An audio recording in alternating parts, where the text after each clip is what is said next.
This is CBC Here and Now.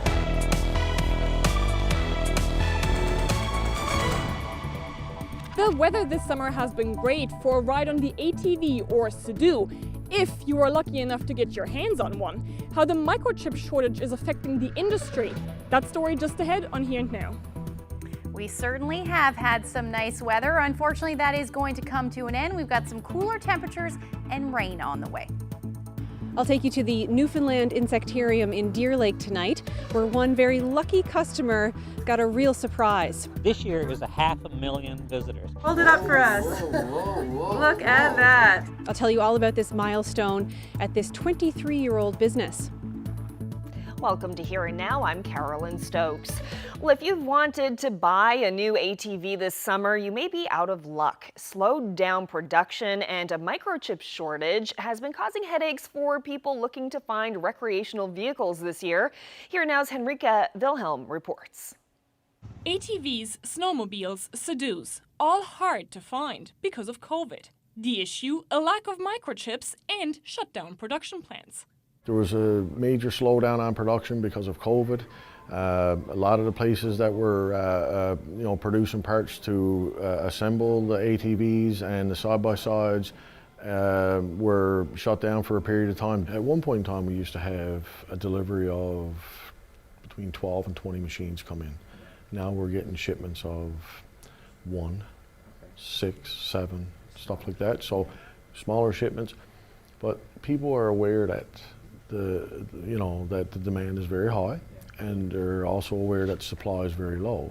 Other dealers say the microchip shortage isn't affecting them, but increased demand during the pandemic has caused shortages in vehicles. If you go inside, there's 6 motorcycles and 3 dirt bikes and maybe 7 generators. Normally you'd have to go in and squeeze between items because there was so much stuff there. There was no gap between talking about price or worrying about getting a color. It was just, do you have it? Yes, I'll take it. And it's been that way no matter what it is. Outboard motors, normally we stock 300 or 400 almost, 0. It's a problem for dealers and customers nationwide. We're getting calls about outboard motors every day from as far as British Columbia. Over the winter we sold snowmobiles to British Columbia. I've sent side-by-sides to New Brunswick. We've literally done everything. I've had calls from Ontario, people looking for product that they can't find from Ontario to here. So, the demand is very high. Every ATV that we have coming in now is pre-sold, except for one, I believe. Every Sea-Doo that we had coming in is pre-sold. Every side-by-side we got coming in is pre-sold right up till the end of September. Some think the industry might be changed forever. Being able to just come in like you do a supermarket and walk down the aisle and say, I'd like to have this, this, and this, I don't know if it's ever going to happen again. I think you'll always be a year ahead of time, and that was never the case. There's hope for a production increase soon, but some still fear that the backlog that has been created will be causing issues for years to come. Henrika Wilhelm, CBC News, Mount Pearl.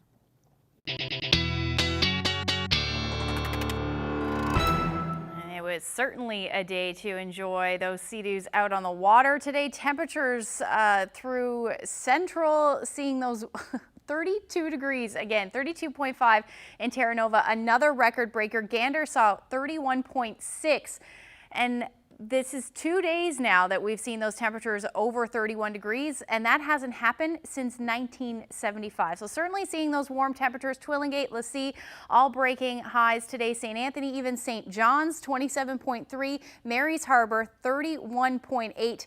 And Bonavista broke a record today as well at 27.9. So we do have those heat warnings in place. Mary's Harbor is now out of that because your temperature dropped dramatically, and that is the story as we head through the next couple of days. We're going to see those temperatures drop, but we did add one more day. We're at 51 days in St. John's at over 20 degrees. We'll see if we're going to add to that as we head into next week, but I'll get into those details when I come back. Thanks, Ashley. Well, the RNC is looking for the person who allegedly assaulted a man with a firearm at a Water Street restaurant early this morning. Now, police say this man pulled a firearm and pointed it at the victim before using the firearm to assault him. At the scene, police found the victim with visible injuries and the suspect had already fled. Police say the suspect was with another man and woman in the restaurant. He's described as being a heavy-set man, tall in stature with a bald head and a dark beard. Well, a man sentenced to life in prison for murder will get a new trial. Craig Pope appealed his decision, saying the jury did not receive proper instructions from the judge. Pope had been convicted of second-degree murder in the 2017 death of Jonathan Collins. Now, the Crown contends that Pope killed Collins during an argument over $60. But the appeals court found that the trial judge failed to properly instruct the jury on the difference between manslaughter and murder. The court ordered a new trial for Pope. The town of Burgeo on the south coast has a problem: no police officers. And the mayor believes people are worried. One officer recently retired, another transferred, so the RCMP does not have anyone stationed in Burgeo. Police services now come from the Bay St. George detachment in Stephenville. The RCMP says a shortage is due to availability of police officers. Mayor George Reed says he's been told that it will likely be next summer before officers are stationed in Burgeo again. He says he hopes the town won't be left without officers permanently. Well, a popular West Coast tourist attraction hit a big milestone yesterday: 500,000 visitors. The Insectarium in Deer Lake has been around for over 20 years with epic butterfly and bee displays. Now, to mark the 500,000 customer, the owners put on quite the contest. Colleen Connors was there. The Newfoundland Insectarium, this big barn-shaped museum just off the highway. It's been here for 23 years. Inside, it is really something else. With butterflies flying all around your head, ants crawling through 2 floors of tubing, and giant green stick insects. We just got a great product. It's great for kids, it's great for adults, seniors love it. It doesn't really matter what age it is. Like, the butterfly garden is magical. Everybody always loved the beehive, of course. And this year we redid the ant exhibit, and it is awesome. And all this that you see here. This tourist destination is used to seeing people from all over the world. But during the pandemic, it saw staycationers from the east coast of Newfoundland. Crowds of them. This year we've had 3 500 days already. Yesterday afternoon, the Insectarium celebrated its success by giving the 500,000 visitor a very big surprise. And we're pretty excited. So we got a little prize thing there done up, and the lucky person that's our 500,000 visitors is going to get 5 crispy $100 bills.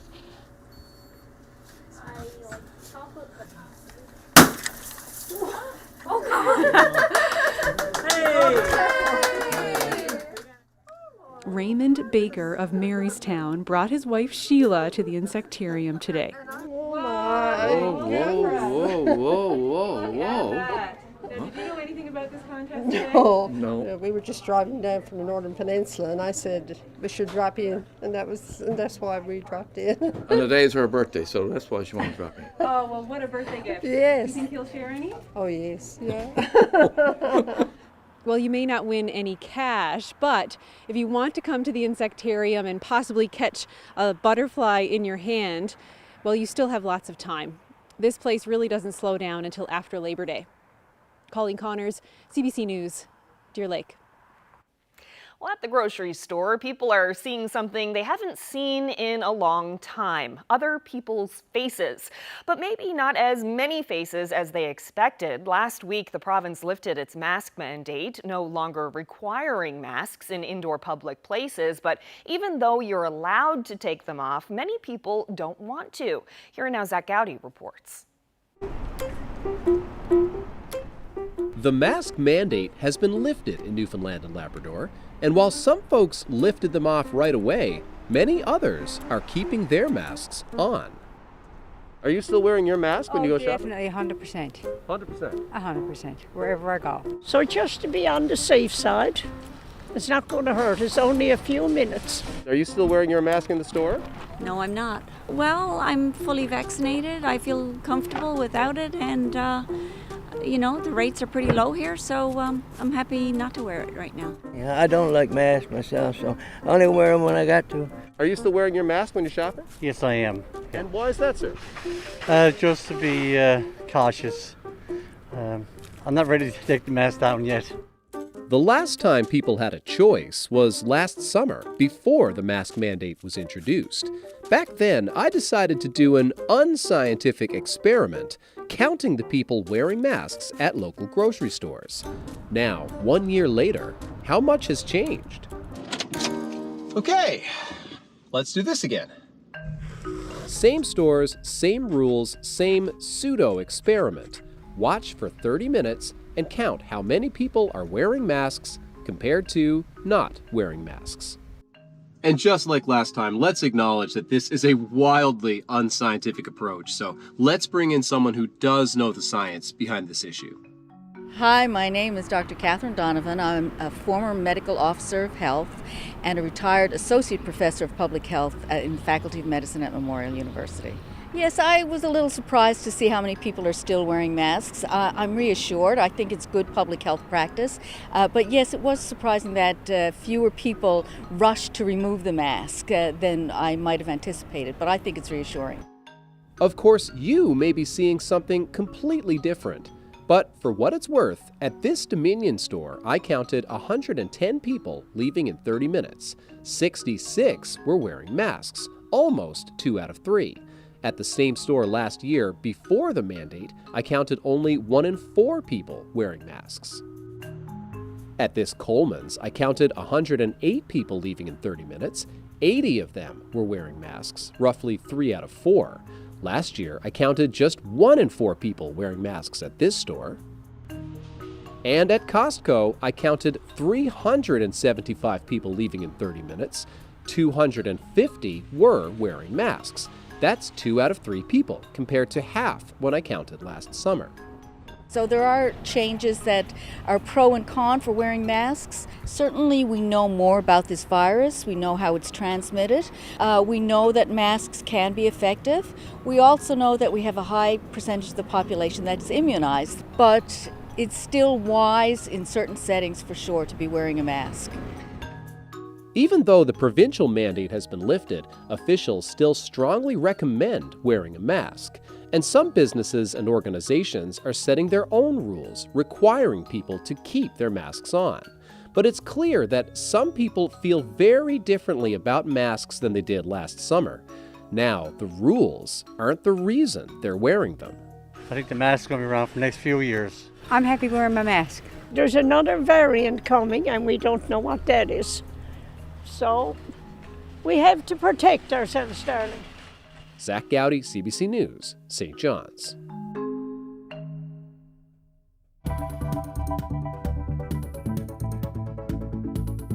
It was a troubling encounter on the Humber River that could have turned out much differently. We're going to hear the story of how that Corner Brook couple survived, coming up on Here and Now.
Welcome back. 2 boaters who were thrown into the Humber River this past weekend are warning about the dangers of jet skis driving too close and too fast. Now, the couple says their boat capsized and one of them nearly drowned. Nicola Park and Wayne Fitzpatrick were out fishing in their 12-foot aluminum motorboat when suddenly they ended up in the water. Thankfully, they survived, and they join us right now to share more. Nicola, Wayne, thank you so much for joining us. Thank you. Thank you. So take us back to Saturday. What exactly happened? We had just started to anchor, and 4 Sea-Doos came down the river, took a sharp turn in next to us, came within 5 feet of us, and swamped our boat and threw us out of it.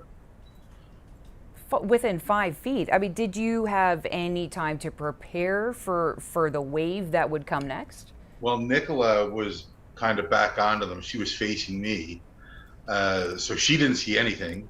I seen them coming, but I never thought in a million years that they would come so close and so fast. Nicola, how do you remember that moment? I was sitting in the boat one moment, getting ready to start fishing, and the next minute I was in the water, and it even took me a second to realize that I was actually not in the boat anymore. I was just in the water. So what happened next? I mean, could you see each other while you were there in the water? No, the boat was kind of between us. The boat was still floating, but it was full of water. It was barely floating. And the boat was between us. When I came up out of the water, I looked back, and at least one of the guys on the Sea-Doos were looking back at us, but they kept going. So I started yelling out for help because I couldn't see or hear Nicola, and she was afraid that she was going to get hit with the boat, so she kind of swam back a little bit. But when the boat moved sideways, I could see her again. I knew she was okay, so that was a relief there. But I was in a bit of trouble. So just to double back on that, the people that knocked you into the water had an awareness that you were in the water, and they went on. They did, just went. And yeah, they just went. And no, I mean, nobody comes that fast and that close to somebody without, trying to either splash them or soak them or something. I mean, I could have reached out and touched them. So how did you eventually get out of the water? Luckily, we started screaming for help. I did not have a life jacket on, my own stupidity. My chest waders had filled with water and were hauling me down. I was having trouble hanging on there and keeping my head up. We started screaming for help, and luckily a gentleman by the name of Chris Verbitsky was in his living room and had just gotten back from his cabin and had heard us. He came out, seen us in the water, called 911, and went to get in his brother's boat to come out and get us. But unfortunately, there was no key in it, and he started rowing the boat to us. Unbelievable. I mean, we're very grateful that you're here to share this story. And as you say, you weren't wearing a life jacket, Wayne. I mean, what is the message, the takeaway message that both of you want listeners to sit with right now? Always wear your life jacket. Mm-hmm. This is the one time that I forgot mine home, and look what happened. It can happen as easy as that. So if you forget it, just go home and get it. And the other thing is, I mean, the river's there for everybody to use, but people need to slow down. They need to be respectful of other boats, other Sea-Doos. I mean, there's kayakers, paddleboarders, people tubing.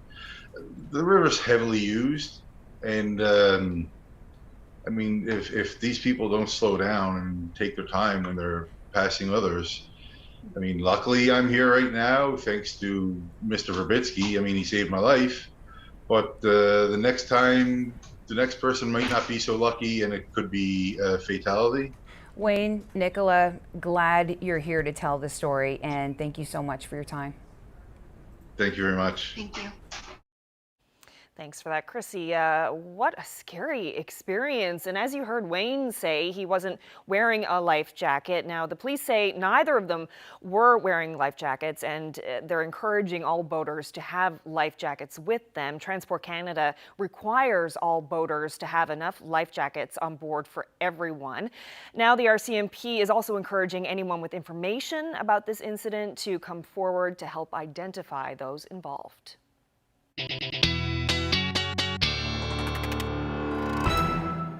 Now let's talk about the weather. It is sweltering out there today. Yeah, especially when you get 2 days in a row or more, all these warm temperatures, it really starts to add up and get to you for sure. But beautiful. I mean, it is beautiful. It's summer weather. What more can you ask for? Let's take a look at those temperatures across the board. I showed you those records earlier, but look at the temperatures right across the board. Marystown, 26 degrees. Deer Lake, 27. Even Port aux Basques seeing temperature near 22 degrees. And temperatures today topped out at 32 degrees for Mary's Harbor, but this afternoon they dropped like a rock. Temperatures down to 19 degrees for you, and we're still seeing all those nice warm temperatures across the island, but hopefully you enjoyed them because this will be the last of it, at least for the weekend. We're going to see a cool down, and the reason for that is a cold front that's moving through. So it is going to clear out these humidex values as well. We're sitting right now at about feeling like 33 in Corner Brook, 35 in Gander, and it feels like 30 in St. John. So those heat warnings right now are in place, but they should end as we head through the overnight tonight. The reason why they're still in place is because the overnight lows aren't going to improve too much either. So we're still going to see that heat. But eventually, as this front moves through, it's going to bring in all of that colder air behind it as we head through the day tomorrow. And as you can see, we've got that fog along the west coast as well as along the southern shore, southern coast rather. And we're going to see that continue generally as we head through the evening hours tonight. Some showers, the story across Labrador as we get into the evening hours as well. There's that fog and drizzle for the south coast. And then as we get into the early morning hours, when that front drops a little bit further south, we're going to see that rain develop for the northern peninsula. This will more than likely be in the early morning hours on Friday, just some increasing cloud until we get there. So temperatures tonight, there you go, not too much relief, but still beautiful. 18 degrees in St. John's, 16 in Gander, 19 in Corner Brook, and those winds will ease on the west coast. However, they are going to stay breezy, like we're seeing now out of the west, about 30 to 50 kilometers per hour for eastern areas of the island. As far as Labrador goes, temperatures will drop dramatically tonight down to 14 degrees in Happy Valley, Goose Bay, 10 in Cartwright, and down to those single digits for Nain tonight. 7 degrees will be your overnight low. So that rain is going to work its way across the island as we head through the day tomorrow. There are going to be pockets of heavier rain, somewhere between 20 to 30 millimeters, certainly possible for the northern peninsula, and then eastern areas of the island as well, looking at some heavier rainfall rates, somewhere between 20 to 30, even 30 plus millimeters, it looks like is possible. So you're certainly going to see that heavy rain through the day. It will work its way south as we get into the afternoon, south and east, and that's when you're going to start to see that heavy rain develop for most of the island. Now, the Avalon won't see that until we head into the evening hours, but that's when we're going to see that heavy rain move through. Scattered showers, the story across Labrador, and eventually some clearing in behind that front as well as we get into the early morning hours. So temperatures tomorrow, beautiful to start. This is where we should be sitting in eastern Newfoundland. Again, as that front moves through, it's going to bring those cooler temperatures. So we will hang on, at least in the east, to some of those warmer temperatures. 24 degrees in St. John's with those winds out of the west, 20 to 40 kilometers per hour, even towards Clarenville, 25 degrees. But once that front moves through, those temperatures will drop down to the teens fairly quickly. And you'll note that through central as well. You'll see your heavy rain into the early afternoon, 21 degrees in Gander tomorrow. So much different story. In fact, dropping 10 to 11 degrees from what you're seeing today. The west coast as well, winds will shift to west-northwesterly, so that's why we'll see that cool down. 21 degrees will be the story in Corner Brook in the morning. Your temperatures will drop as well fairly quickly. Teens for the northern peninsula, and then into the teens for Labrador as well. Maybe some sunshine as the day goes on, certainly for Central areas, Happy Valley, Goose Bay, seeing a high near 20 degrees. Tomorrow, 17 in Lab City. But again, that risk of showers will stick around. Northerly winds, though, for you about 15 to 20 kilometers per hour. So we are going to see the temperatures rebound. We'll be back up into the 20s as we get into next week, but I'll get into those details when I come back in just a little bit. Thanks, Ashley. A little bit of a jaunt to get over. Now, normally when we see the RNC's mounted unit, we always see, the officers on top of these beautiful, majestic, giant horses, but now they're shaking it up a bit. The RNC is adding 2 Newfoundland ponies to their mounted unit, but the ponies will be used in the Force's therapy program. Yeah, and one pony was donated by Dixie H. Farm in the Goulds, and the other by Elizabeth Chafe of Cappahayden. So the horses will be housed at the RNC stables on government grounds in St. John's in the RNC mounted unit. We are thrilled and incredibly excited to have the Newfoundland ponies, Midnight and Katie Rose, with us as part of our family. So the equine program has been ongoing with us since 2020, and it was established through our health and wellness department. The partnership here today is monumental with the Newfoundland Pony Society and Government House and the RNC Mounted Unit to continue providing support through equine therapy to our members, to first responders, to 911 call takers, and members of the community. This is an incredible step forward in our recognition and the removal of the stigma of mental health issues and overall wellness. Right now it is open, as I said, to the first responders. We are wanting to grow that into bringing families involved. And that is one of the reasons why the Newfoundland ponies were brought on and were so graciously donated to us. Certainly the four horses we have in our mounted unit prior to today being 2 Percheron and 2 Clydesdale. They're large horses, certainly, and we have seen a benefit of their activity in this equine therapy program. But by bringing in a smaller stature horse, such as the Newfoundland pony, with such a great history here in our province, it creates an ability to broaden our scope and look at the accessibility of children and other adults who feel comfortable with a smaller animal. Recognizing that some of the work that people do causes stress and in some cases PTSD and other things. So this is an opportunity to have a program that uses these animals as part of a resolution to that. It's a well-recognized therapy and the Newfoundland pony is particularly suited to it because of its temperament. This is a great day for the Newfoundland pony and the Newfoundland Pony Society, and I hope people will come and see these ponies and get to know how wonderful they are.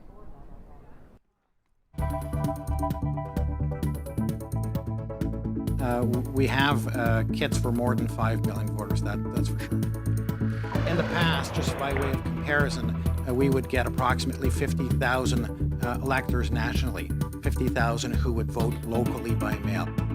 Gearing up for millions of mail-in ballots for the federal election, Elections Canada gets ready for a challenge this province has already faced, a surge in voting by mail. Political scientist Kelly Bladuc joins me to talk about that and more coming up.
Welcome back to Here and Now.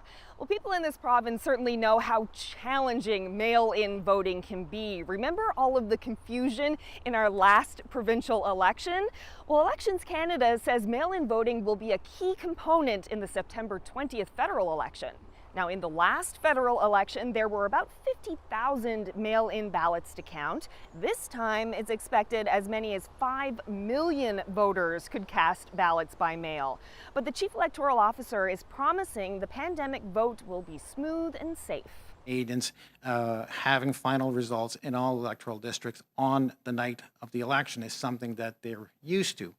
So that's a very different experience for Canadians if that's not the case in a number of electoral districts. Now, counting those votes could delay the final result of the election by a couple of days if the election is close. Joining me now to talk more about that and other factors influencing the federal election is MUN political scientist Kelly Bladuke. Thank you so much for being here. Well, thanks for having me. So it looks like mail-in voting is going to be a big part of this federal election. How do you think that will affect the campaigns, and how could Election Day look? Well, I think people will campaign in similar ways, except that I think we'll probably see a push by some candidates maybe to remind people, you know, getting your mail-in ballot is a really good idea. Lots of people are doing it. I would encourage people to do it too. Who knows what'll happen? I mean, COVID is still a little unpredictable, right? Why not just be prepared to vote by mail rather than wait and see if something, you know, blows up, as happened in Newfoundland and Labrador. But I think the campaigns then will maybe focus on that a little bit, convince people that that's a good idea. It probably helps to secure people in terms of getting their vote too a little bit. In terms of the counting, well, yeah, so we probably won't see anything like what we saw in Newfoundland and Labrador. God hope we do not see something like what we saw in Newfoundland and Labrador. But yeah, with those kinds of numbers, they probably have a hard time predicting for sure. They're saying 5 million, but I don't know how they're predicting that kind of a number. It might be much larger, it might be much smaller, but they'll have to have people on hand for that. And then that means that, yeah, we get used to this idea that Election Day is also the day we get the results. Well, we know from Newfoundland and Labrador, again, that doesn't necessarily happen. We all saw in the United States how mail-in ballots make a big difference in an election too, right? We had to wait for a while to know what those results were. And for that reason, there was a lot of uncertainty. I don't think we want to see people claiming that the election was somehow invalid because they got the results the next day or the day after. People should be prepared for that. Because we're having an election during a pandemic, again, something I would not recommend, but because that's happening, it's going to look a little bit different. Yeah, and let's talk about the timing of this election. Critics say that this is a pandemic power grab, that Trudeau called the election because he thinks he can win a majority, but Trudeau says that he needs to call the election now. He needs that mandate because there's going to be a lot of decisions to be made, possibly divisive decisions, big decisions like the mandatory vaccinations. What's your take on the timing of this election? So I'd say the best way to interpret all of this, I don't like the term power grab because it's an election. People are voting. The idea that somehow it's a power grab and it's undemocratic is a bit of a problem. But it's not a necessary thing to be doing, and because of the pandemic, I think it's still a poor idea. And all the MPs actually voted that it was a poor idea 3 months ago. This is a total flip-flop for the Liberals. But you know, I can also buy the idea that because of the pandemic, you can go back and think, okay, in 2019 when we all voted and the Liberals got a minority government, you know, what were we thinking about back then? Well, we all have completely different ideas now. We may actually have different expectations. So there is a logic to what the Prime Minister is saying. I still think that it's a poor time to have an election. I would wait a little bit. I think there's some uncertainty in terms of how this will all play out. But given that, I don't think he's completely out to lunch by saying there are important things for us to be thinking about. Our minds are in completely different places. Maybe it makes sense to go back and figure out who we want to be in charge. And we were seeing this trend of voters rewarding minority governments with a majority in pandemic elections. We saw that in the British Columbia election, in New Brunswick, and here in this province. But Nova Scotia changed all of that this week with the Liberals' colossal loss to the Progressive Conservatives. Do you think that election was a vote for change, or do you think voters were punishing the Liberals for calling the election at this time? And if so, could that translate to the federal election? Well, there's a few things there. I mean, I wouldn't want to place a particular interpretation on what exactly happened there. Clearly, it was a vote for change, but whether that was for the reasons of kind of wanting to punish, or it was simply that another party came along and gave them something they liked better.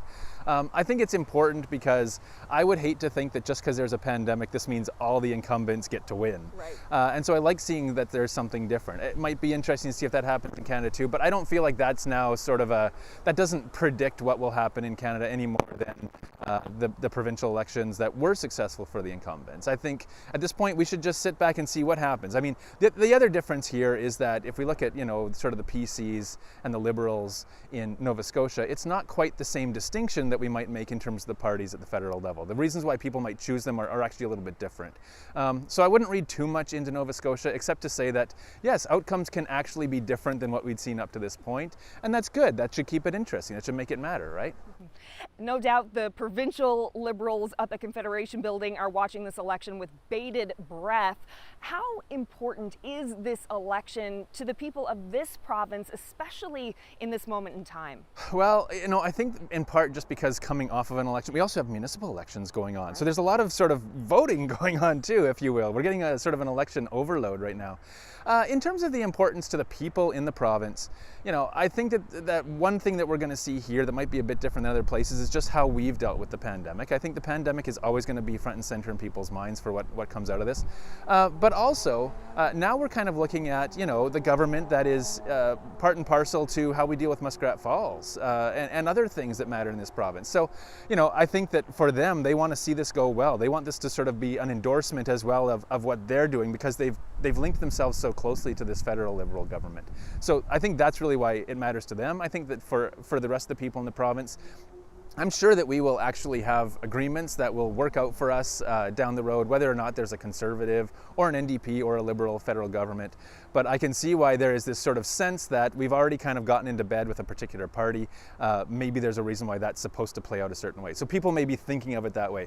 I wouldn't put too much weight on that. I think that there's a lot of sort of possibilities that could still work out fine. I don't think we have to think that Trudeau is our only answer here in Newfoundland and Labrador. I don't think that's the case at all. It'll be interesting to see what happens. I applied for my mail-in ballot this afternoon. Me too. There we go. Well, Kelly Bluduke, thank you so much. All right, well, thanks for having me.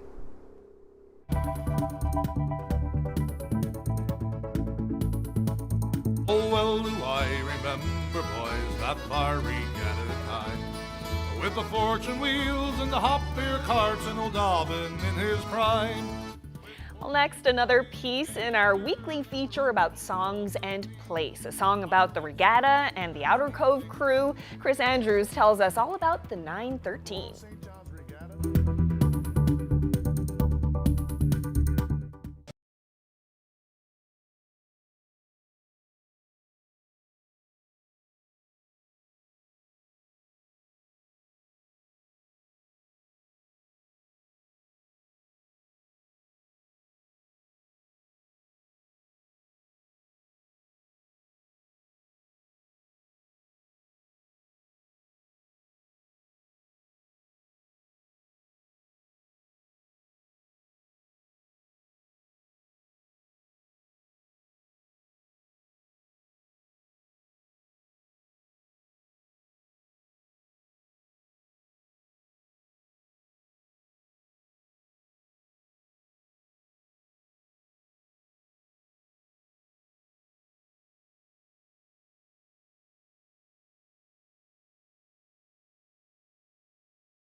Throughout the summer, we've brought you a series all about music and place. Filmmaker Roger Monder and Shanneyganock's Chris Andrews have been rediscovering some of Newfoundland's well-known traditional songs.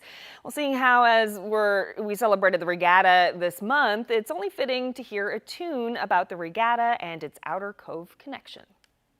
Welcome to beautiful Outer Cove, Newfoundland and Labrador, home of the famous Outer Cove Fishermen Racing Crew, and also the great song, The 913.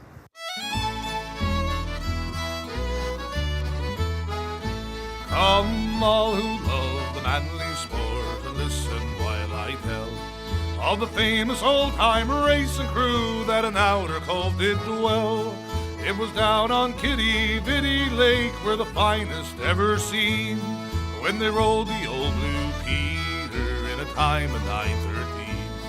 Oh, well do I remember, boys, that far regatta time, with the fortune wheels and the hop beer carts and old Dobbin in his prime, with pork and cabbage dinners, and for lunch was an all-crew bean. Our bets were done and sweepstakes won when we made the 913. The Royal St. John's Regatta and the famous Outer Cove Fishermen Crew of 1901 go hand in hand in regatta lore. The 913 was a time that would stand for 80 years and most thought would never be broken. These men were fishermen who walked in, rowed, and walked home that night. Watt Power used to watch, the guys rowing out in Outer Cove, and he became impressed by certain rowers, and that aspect of it makes very real that it was their life to go out and fish, but it became just as much a part of their life to come down here and row. It doesn't take long once you become a member of that community to know that rowing and everything about it is near and dear to everyone who lives there. You'll never forget that feeling of accomplishment. It's a feeling of pride in your community. Here at the Rums, we have numerous copies of the sheet music, but we don't have a lot, and the lyrics, of course, but we don't have a lot of context about the song. Who wrote it, or how long did it take, or was it performed anywhere? Like a lot of songs that someone like Johnny Burke would have written, the melody is taken from somewhere else, but the words are all about the events or the person or the place that he would have experienced. I don't know who wrote it. I don't know if it has an author attributed to it, 913. In the community and regatta circles, the song is attributed to Mary Stack of Outer Cove, and the Outer Cove Fishermen are inducted into the Newfoundland and the Canadian Sports Hall of Fame.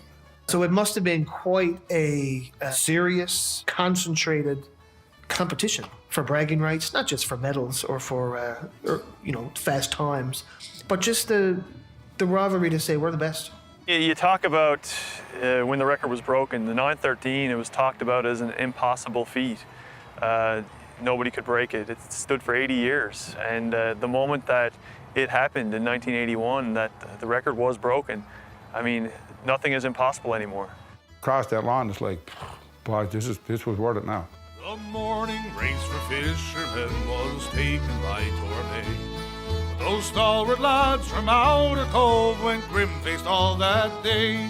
They swore they'd win the championship and have revengeful keen, with Sexton's old Blue Peter boys and a record 913.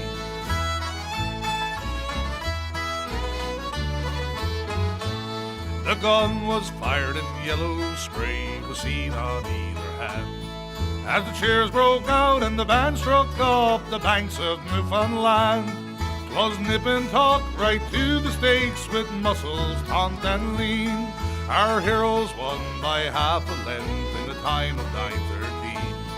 I'm getting old and passing years must bring the fond regret for the greasy pole and the old square dance and the things that men forget. But my dying wish when I take off on my trip to Fiddler's Green, their fairy souls wear garden rolls, those men of 913. Their fairy souls wear garden rolls, those men of 913.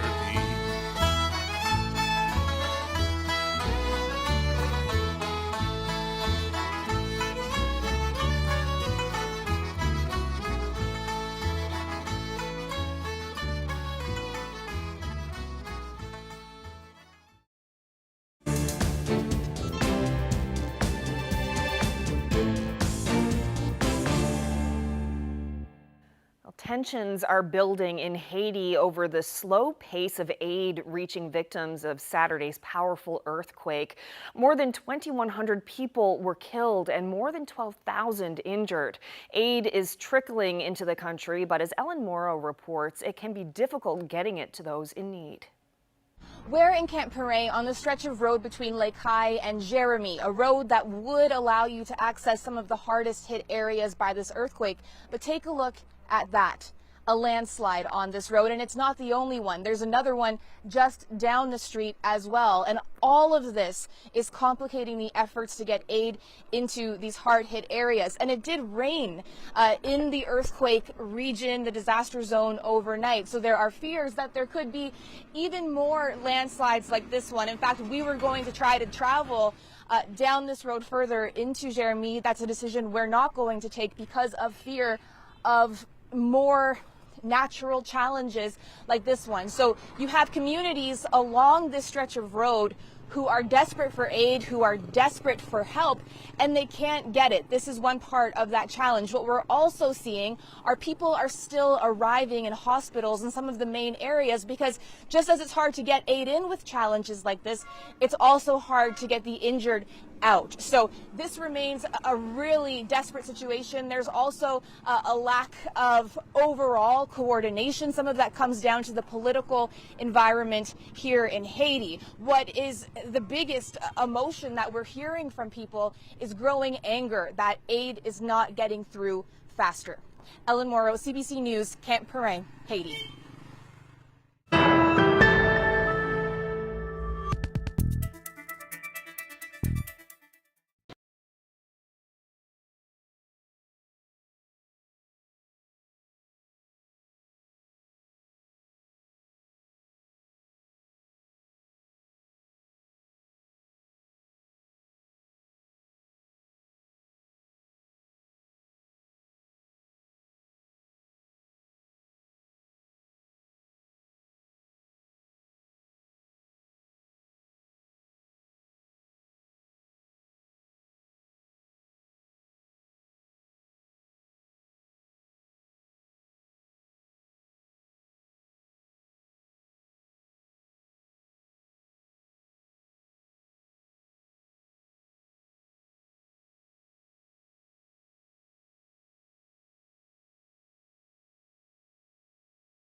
COVID-19 has left most of us longing for some distraction from lockdowns and health restrictions, and some sweet relief has arrived for people in Singapore. The International Ice Cream Museum is the cool new place to hang out. Yes, from a dip in the sprinkle pool to a turn in the bouncy castle to free-flowing soft serve, the museum offers several ways to lick some of the boredom that has come with the pandemic. Visitors say they're not suffering any brain freeze, and the visit helps them escape from some of the worries of the real world. The museum has one other location in New York. A third is set to open in Austin, Texas in just a few days. That looks like a lot of fun.